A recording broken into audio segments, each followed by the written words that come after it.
Assalamualaikum dan Shalom.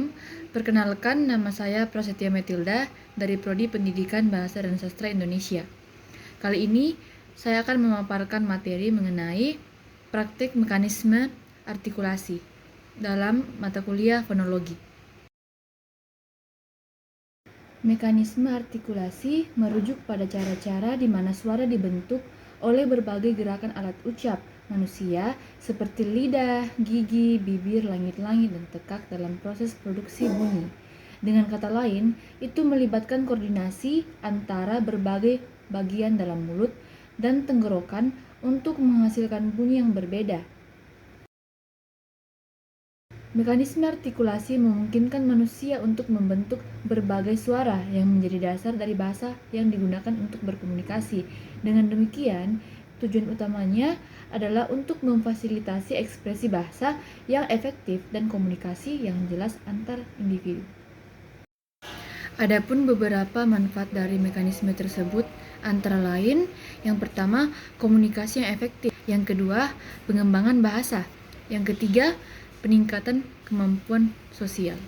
Dan yang terakhir, ekspresi emosi. Ada beberapa jenis mekanisme artikulasi yang digunakan, antara lain, yang pertama mekanisme artikulasi vokal, yang kedua konsonan, yang ketiga nasal, dan yang keempat frikatif. Yang pertama mekanisme artikulasi vokal melibatkan pengaturan posisi lidah, bibir, dan langit-langit untuk menghasilkan bunyi vokal yang berbeda.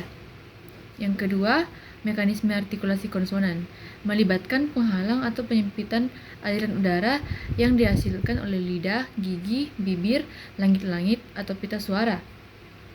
Yang ketiga, mekanisme artikulasi nasal melibatkan pengaturan aliran udara melalui hidung untuk menghasilkan bunyi-bunyi nasal seperti M dan N. Yang terakhir, mekanisme artikulasi frikatif melibatkan penyempitan aliran udara yang dihasilkan lidah, gigi, dan bibir untuk menghasilkan bunyi S dan F. Berikut merupakan contoh-contoh pengucapan bunyi-bunyi bahasa. Yang pertama, artikulasi bibir. Ketika kita mengucapkan bunyi P atau B dengan pengaturan aliran udara yang dihasilkan. Yang kedua, artikulasi gigi. Misalnya bunyi TH dalam kata think dihasilkan dengan menempatkan ujung lidah di antara gigi atas dan bawah.